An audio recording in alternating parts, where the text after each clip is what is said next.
Magic Makers. I'm Momvirella. I'm Yukita Cosplay. And I'm CJ Peterson. Welcome to Magic Making Mischief.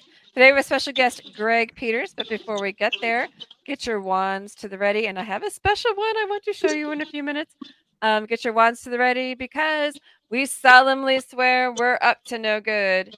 And speaking of up to no good, this weekend we were up to some no good at the Jeremy. Did you see what I used? Jeremy, I got my wand this weekend. See my Yay! Now we all have a special. Yay! So we were up to no good. Jeremy says hello. We were up to no good at the Piney Woods Comic-Con in Lufkin, Texas, at the Pittsburgh Garrison Convention Center. Making sure I got it right this time. Good. Jeremy, I love this thing. It's balanced. I love it. It is such really perfection. Cool. Like, seriously, there is something magical about these wands. Yeah, like, I'm used to Hermione's one, which is really heavy, but this one's kind of balanced. I like it.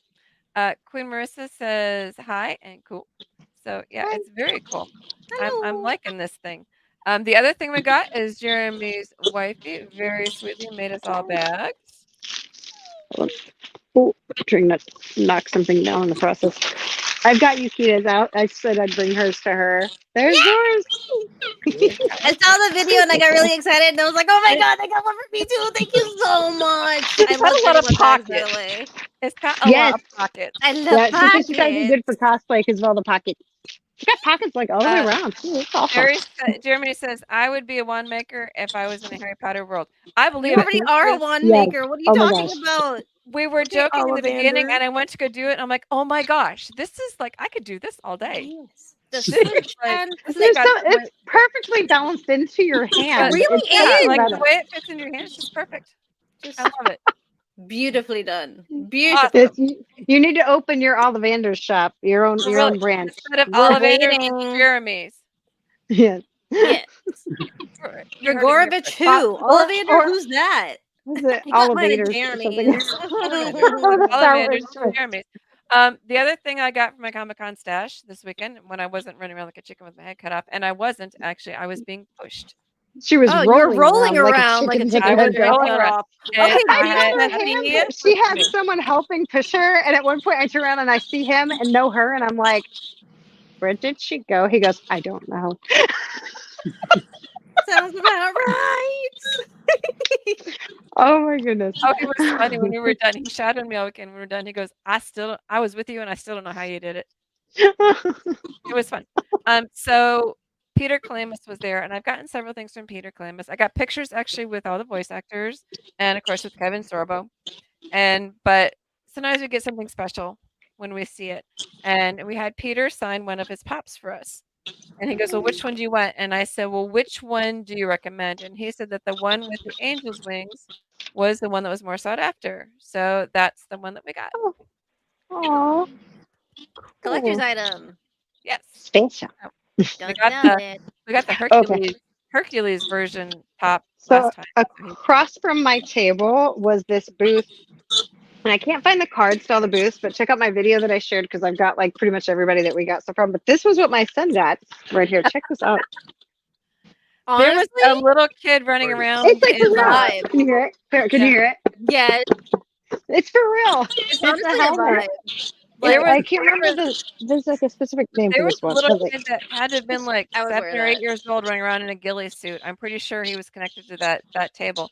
I love that. Yeah. It was so cute. I saw some like serious body armor. You should wear that as an actual hat. It's such a vibe. And then there was one where he did these laser engravings, and these are stone. Again, hold on. Oh, knock. Stone? You hear the stone? Slate. Yeah, hear it. Slate.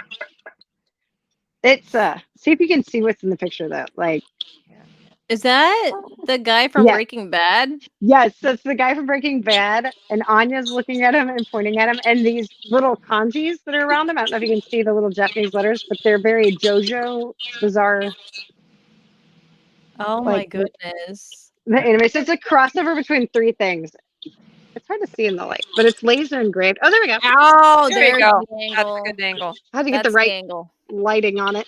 He had a bunch of different ones and so many neat ones. I think that's slate. not mistaken. I think that's actually Slate. My son thought that was hilarious, and he comes to me. He goes, "You got to come check out this guy's booth. I love his stuff." So he brings me over there, and That's that's what I was neato. ended up going. And then Is it just like a this, journal? oh, that is it's literally just like a. Oh, I didn't show the back. Sorry, it's literally just like a flat piece of stone. Like, can you see Yeah, the Oh, it's see the it's edges are kind of it's rough Slate. hewn looking? yes. Yeah. Mhm. And then it's laser engraved. She said they're all laser engraved, and but it feels. I mean, just like it doesn't feel like there's anything real deep in it, but you can That is see it. clean. My It's klutzy neat. Princess Very Grace self would clean. be afraid I would break it. I was trying to make sure to keep the helmet and that kind of separated. I'm putting it back on its stand now behind me. Smart. This one is from they do the whimsy word searches, and they've also saw got the boozy vanilla now. And this, I love this one. I've been wanting it for a while. It's Shakespearean insults, but she does these herself, and they're crossword puzzles. So it's got the quotes, the scene and the accent from the and what play it's from, and then you find it in the word search. Hmm. So it's neat because That's you kinda can look cool. them up. So I think since we homeschool, I think we're gonna actually like look up each one and play at least that scene so he can see it acted out too. That would be That's a honestly cool great idea. English curriculum, to be honest. Mhm. It would be How about this? great English curriculum. Let me quote off one Shakespearean insult. Thou livy, well, if I can say it, thou lily-livered boy.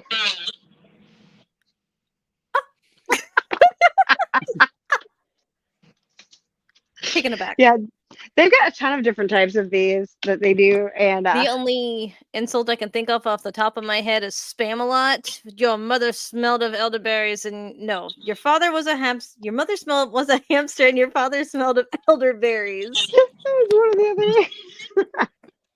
That's all I got. There's Like, I got also there was a booth that like I stopped at, which that kind of reminds me of, and they're doing something in Palestine, Texas, that is something new and awesome. I'm so excited about. I wish I'd have had this there when we lived in Palestine, and it's like a mixture between a D&D game, a Renaissance festival, and a Comic-Con all in one. It sounds so awesome. I got a chance to talk to him on the video, and it sounds so cool. So I'm excited about checking Is that that the out. one that Joe's working for or working with? I think so. It was right by the doors. Yeah, that's the one she's working with. Yeah, Jeremy says it's Shakespearean chaos. Indubitably. indeed. And I got one last thing, but this is a present for Yukita's birthday. Why you do things? Oh yeah. That's cool. You see, She's it trying says not to gosh! Yukita. It says Yukita. I love that. She's Oh trying my not to scream goodness. because she knows it's gonna go in someone's ear. I'm holding back. This is an autograph from Rita Repulsa, aka Carla Perez. Carla Perez. Oh my Super sweet lady. gosh. Love her. You remember that one time She we went was to go awesome. and try to get their autographs, and I was like, I gotta come back, and then we didn't. Yeah, I We remember totally, and I felt bad because like I ran you ragged at that one, and I told her, I said, she really wanted your autograph, but yeah, it's the thing. We were tired. And that's all my collection though. Very cool. Well, we had tons of fun. There were tons of people. Like Saturday was insane. Like Yeah. very cool, insane, but it was like no room, right, Greg? Because I mean, you were in the thick of it too. It was just like no room. Yeah. Super packed. It was for a first day for the I was only there the first day of the 2-day weekend, but like for a first year con, it was really good. There was a good crowd, a lot of cosplayers up there, a lot of first time con goers, and I was so happy to get to be a chance of other people's first time at a Comic Con, because I remember how much it really changed our lives to find this whole scene, where, oh my gosh, Chewie, we're home, moment that we To be had. honest, at least half of those were first timers. Wow. Yeah. Because there's nothing in that area. Yeah, it was very Yeah. crowded, very Right. active. Lots of people there. So everybody, it looked like all the guests had tables that were pretty busy. I didn't actually get a chance to say hello to two of the guests because I don't know. Okay. I felt bad. Hold on. Awesome guest. Love meeting at Piney Woods Comic Con in Lufkin. Hold on. You were there. Who were you? Because That's apparently Jazz. they were there. Oh, okay. I'm like, That's wait a Jazz. minute. Okay. Shabri Williams said she talked to the Joker. Joker was excited that there was actually a Comic-Con up near them. Most of them usually have to travel to Houston or further. Yeah, like I said, Yeah, at least yeah. half of them were first timers. When we were doing the Kevin Sorbo thing, I think everybody I talked to was a first timer Oh, that's awesome. that I specifically asked. There might have been a few that weren't, but for the most part, probably about 90% of them that were Kevin Sorbo's thing were first timers. Yeah, it was awesome. I felt like it was this was probably like, I love small cons anyway, but this went really well for a first year, first weekend. You know, it was just awesome. Inaugural. Yes. Yeah. I was so happy that Greg was there though, because it was so nice to get a chance to actually talk to you. I've been to some before where you were a guest, and everything gets kind of busy. And like she was saying, we didn't get a chance to get Rita Repulsa's autograph at the con because everything was crazy. And so I was so happy to get a chance to actually talk with you. I haven't had that chance before. I've seen you and I've gotten to say hello, so it's like, yep. So Greg is one of my favorite cartoons. I don't do anime, but this particular cartoon is one of my favorite ones. It's the Animaniacs. yeah.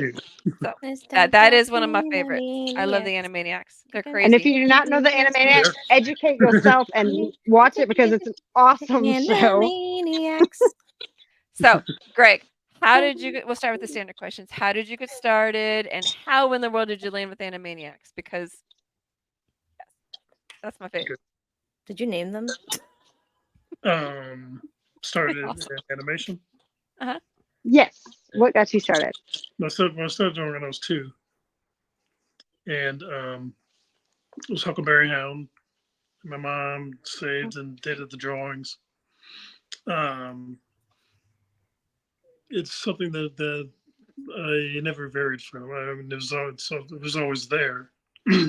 So I never made a conscious decision to be an animator. It's just I just drew ever since I was 2, and I just kept doing it. So and I used to tell people that I want to grow up, and when I grow up I'm gonna draw cartoons for television and movies, and so I stuck to it. I'm pretty lucky because both my parents, they were supportive of it. My dad was the head technical illustrator for General Dynamics. Oh, cool. Yeah. So he designed a lot of battleships and stuff for the Navy. Nice. So he helped nurture my talent. He would point stuff out to me, and when I got older, he gave me all of his art books that he had when he went to art school. Oh, wow. Cool. Yeah, most of them were figure drawing, and he said, "If you want to be an animator," he knew what it took to be an animator because at one point he wanted to be an animator. So he told me, "If you want to," he gave me a bunch of Andrew Loomis books, and they were mostly figure drawing. And basically told me, if you want to be an animator, well, you got to know how to draw the human body really well. I mean, above average is the most major academic requirement. So then also through my dad, I found out about CalArts because he brought home a magazine with an article about CalArts in it. And so I think you ought to take a look at this. Check out the school. And so he gave me the magazine, and I checked it out. And I didn't get into CalArts the first time. I didn't get into CalArts the second time. And I didn't get into CalArts the third time. Actually, it might have been the third time. But yeah, back then, I don't know if it's different now, but they didn't want to let anybody in that didn't have any previous art school training. So I went to Ringling first. I got all my basic art courses out of the way. And then after that, I did submit for a portfolio a third time to CalArts and did not get in. So it was like, all right, well, what's going on? Because I really want to go to the school. Because I knew that CalArts had tie-ins into the Hollywood community. And so, those people go there to hire Spielberg and all that. So basically, After the third time, I made an appointment with the head of the character animation department and asked him point blank, "What do you want to see in a portfolio?" And tell me what it is, and I will do it. Smart. Mm-hmm. Yeah. So he did. It was Bob McRae, old Disney animator. Like he worked on like Snow White and Pinocchio and all that Oh, stuff. that's neat. Oh, very cool. Awesome. Very neat. Yeah. Yeah. Yeah, so he told me, and then I went back home and then put together a new portfolio, and then I got in. So that was basically the actual start of it. So persistence was key. You knew what you wanted and you went after it. Yeah, Mhm. yeah, I always knew that I wanted to be an animator. That's awesome. But you Love knew you that. specifically wanted that school. And so, and then going and talking to the person and saying, okay, what is it you're looking for? Because apparently I'm not doing it right. So you're like, what is it you're looking for? And so you not just went after it, you didn't just keep doing it. You're like, no, I need to know what I'm doing to fix it. Yeah. And so Yeah. it's persistence and taking that extra step further. Yep. Yeah, I it's think actually that's Good something that a lot stuff. of us miss in steps. You know, it's like, yeah, it's really quick sketches of humans and animals in action, like almost like in as few lines as possible, is what he told me. So I did have to go back and put together a new portfolio. I was like drawing people on the beach, like riding by me on bicycles and stuff, just as fast as I could to capture the movement. Because what they're actually looking for, they're not actually looking for how good you can draw. They're actually looking for if you have a sense of being able to capture movement in as That's few lines as brilliant. possible. Yeah, Nice. and that was And then when I did that, then I got in. Mm-hmm. So after that, started meeting all these people, my teachers. They're all connected. They're all Disney animators. Um, so in 1990, I got out. Started at Hanna-Barbera, which is basically my dream studio. I was gonna say you went right to the top. Go for Ding it. dang yo. Yeah. Um, yeah, actually chose to go there to start there. Mm-hmm. Um, so I started out as a character designer, and then I met a lot of people there. Some of them went to a lot of those people that were at Hanna-Barbera when I started there. They migrated over to Warner Brothers when Warner's started their animation studio. Mm-hmm. So some of those people I already knew, um, so that helped. And then Very like cool. there's all connections. And then So how did you go from Hanna-Barbera to Animax? Because if you were already in Hanna-Barbera, what made you want to switch to go to the other one? yeah, well, I was already doing some work for Warner Brothers already. Mm-hmm. I was actually doing it when I was at Disney. oh, Yeah, because I was at Disney before that, and then when all the Disney stuff ended, um, then I jumped ship and went over to Animaniacs. So Nice. the funny thing is that I didn't know this producer that I was going to go see. I knew a lot of them, but I didn't know her. It was Liz Holtman. Yeah, and basically what happened is the day Disney had a big meeting and said that okay, we're going to lay everybody off. So go start looking for work. So the next day, I brought my portfolio into Disney, called a friend of mine over at Warner Brothers, and he was like, "Well, I'm going to leave. I'm going to go to Marvel. So if you want to come over here and take my place, I'll tell the producer about you." And I agreed to it. And then like an hour later, after that, Liz Holzman called me and said, "Well, Dale just told us all about you, and we really want to meet you." So I went over there, got my portfolio, went over there, ran off the Disney lot. And when I got over there, they were like, well, the reason my deal was leaving, and I don't know if you know that, because I didn't know that Animaniacs had ended. This first 2 seasons, or 3 seasons, that was it. So But we're going to start on Pinky and the Brain somewhere in the next 5 or 6 months. Another one of my favorites. Yeah. Yeah. Don't do it. Don't do it. Narf. Yeah. So we're going to What are we going to do today? We're going to take over the world. The Oh. same thing we try to do every day. take over the world. Narf. Sorry, I had to do it. Had to do it. Yeah, arf.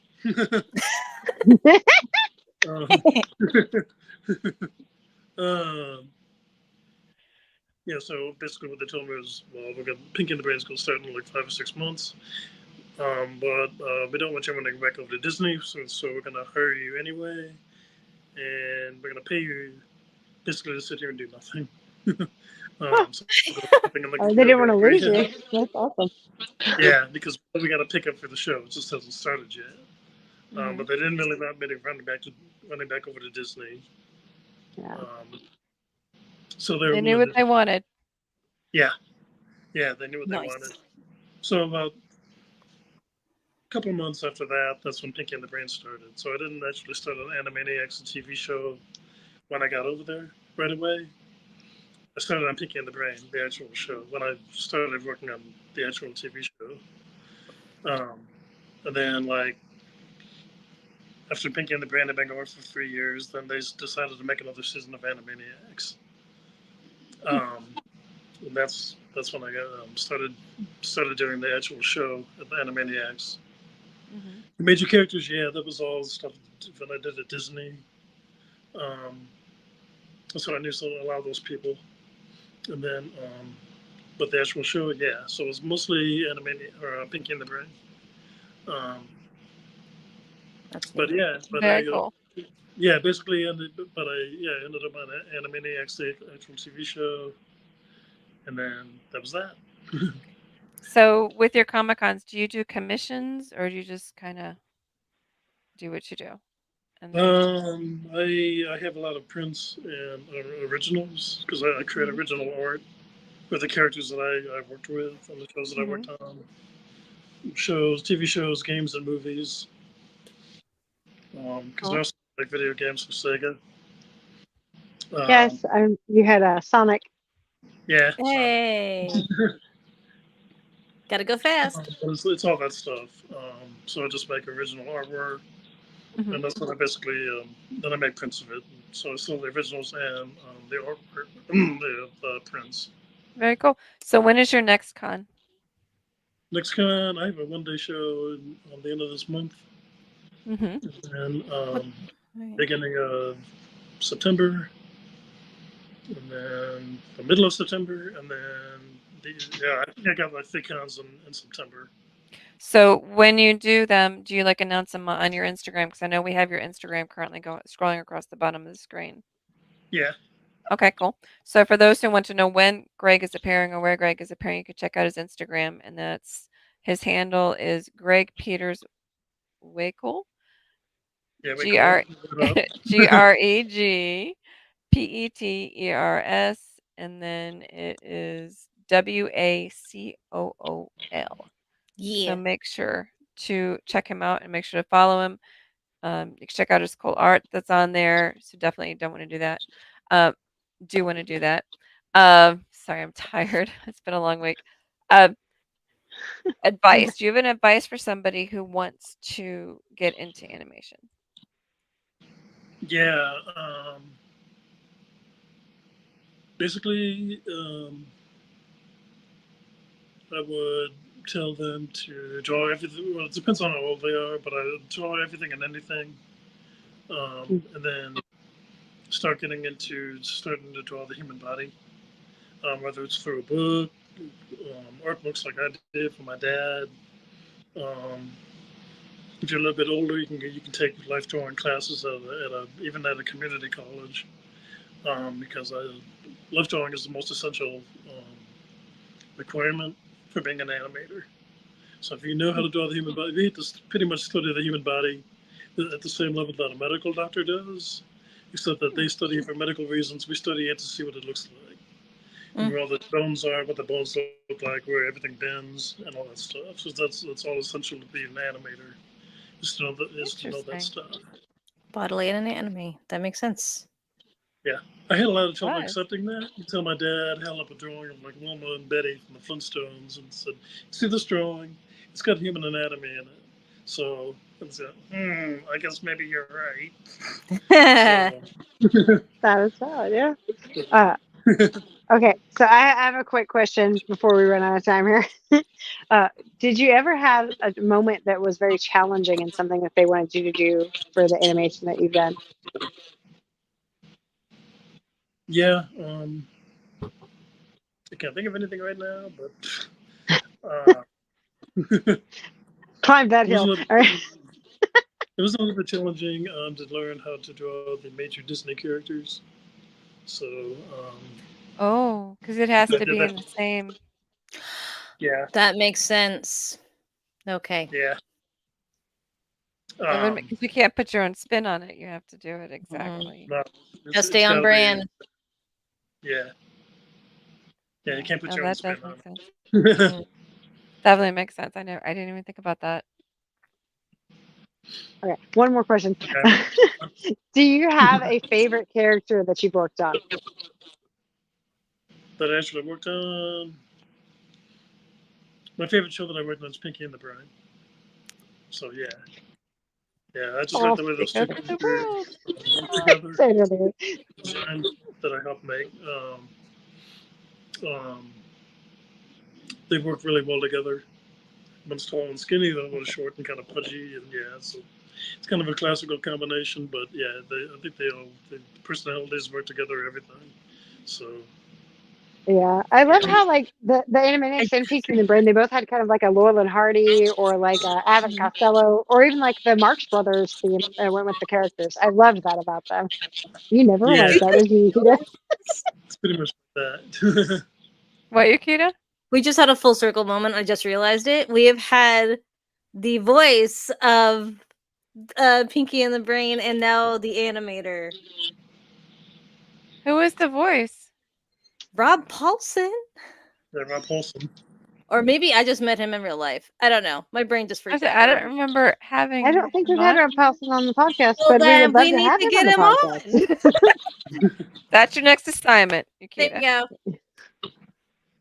There you go. Very cool. Thank you so much for joining us today. Y'all definitely check out Greg Peters. Man, if y'all have not seen Pinky and the Brain or the Animaniacs or some of these awesome ones that we grew up with, you need to check them out ASAP because that was high You're quality. missing out. You want to know what good cartoons are? Watch Animaniacs. Watch Pinky and the Brain. Yes. Done. Yeah, Go take I over learned- the world. I Yes. taught my children the presidents in their homeschool with the Animaniacs and For many real more though. things. I learned the states like that. For Indeed. real. I mean, come on. Green Marissa says bye. Well, Greg, thank you so much for joining us again. If you want to learn more about Greg, check out his Instagram at GregPetersWacool. Mombi, everybody get your wands to the ready because Mombi's about to take us out. Yes, thank you guys again for joining us. This weekend, if you want to go to an awesome con that is totally free, Yukita and I will be at Eastern Rim. Oh, yeah. And special guest there that immediately comes to mind is going to be Pat Cressida, thank you. And she was the voice of a number of iconic characters, including the bride from the Haunted Mansion. That was my favorite. And she was Dee Dee from Dexter's Laboratory. Okay, and many more. Okay, but y'all come say hi. We'll be there all weekend. Come check it out. And if you haven't had a chance yet, hit that thumbs up, subscribe, ring the notification bell. And of course, that's CJ Peterson on YouTube, Mombirella on YouTube, and Yukita Cosplay on Instagrams. So, till next time, love you guys.